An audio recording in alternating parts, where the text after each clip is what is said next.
So this week, the exercise is a little bit different. Last week, the exercise was about your ideal day, month, year, kind of a fun dreaming exercise.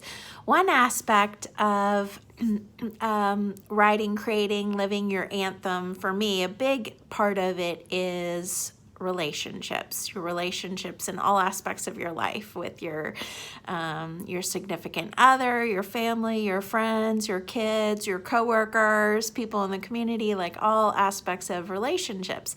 And one exercise, I love this exercise because it opened my eyes in some new ways. I'm going to give you this exercise to try, which is taking a look at people in your life, so any of those relationships and any of these that stand out to you, and thinking about things about somebody that drive you crazy, like, or upsets you, or annoys you, or frustrates you, or anything that you have difficulty with that person.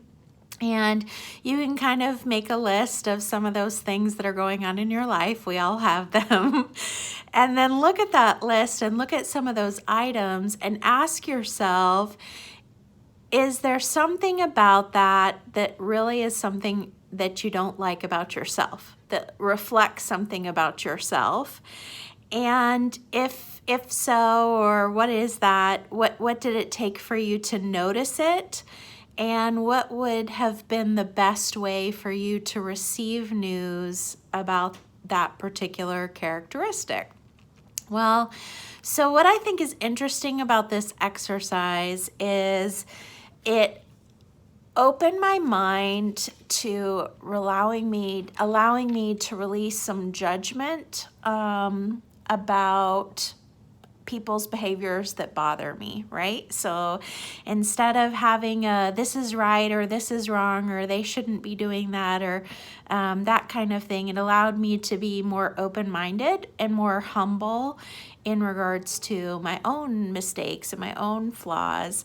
And it also not condoning anybody's difficult behaviors, but it allows me to feel empowered in the choices that I have in regards to my relationship with people. So it's not to say that certain types of behaviors are okay, but it just opens my mind to what's allowed and what might be some of my options to deal with that. So I'm just going to give you an example in my own life. So I had a friend a long time ago who was a complainer, complained a lot about a lot of different things, and kind of got under my skin, irritated me. It was difficult. So I thought about this particular situation, like, how does this question apply to this particular situation? And it's interesting. So the other thing I like about this is that you can have a person who has a certain type of behavior, right? So let's say the complainer, and it really bothers you, right? Like, it really bothers me, but you could have somebody who's in the exact same group of friends and it doesn't even faze them, right? It doesn't bother them. So why does it bother one person and it doesn't bother the other person? Which I think is a very interesting question when you find yourself irritated with a certain type of behavior. So when I looked at this particular situation for myself, I actually really found myself feeling two things about it. One thing that I felt was that I felt maybe insecure about what this person thought about me, or like they weren't enjoying their time around me enough that they were complaining, right? So it made me have doubts about myself. The other thing that it did was it made me think about moments where I'm unable to make myself happy, right? Where I find myself unable to get that feeling, and I find myself in that kind of mode and I beat myself up for it. And so actually when I think about those moments or being irritated or upset about it, what stands out most to me are those two things about myself.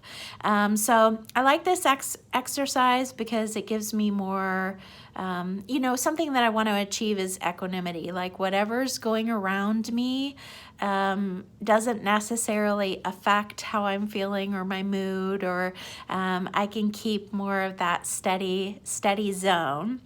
So I'd love for you to try this exercise and build it into part of your anthem and awareness of what you want for yourself and your relationships, and starting to look at those types of things. And I think this has been something that's helped me.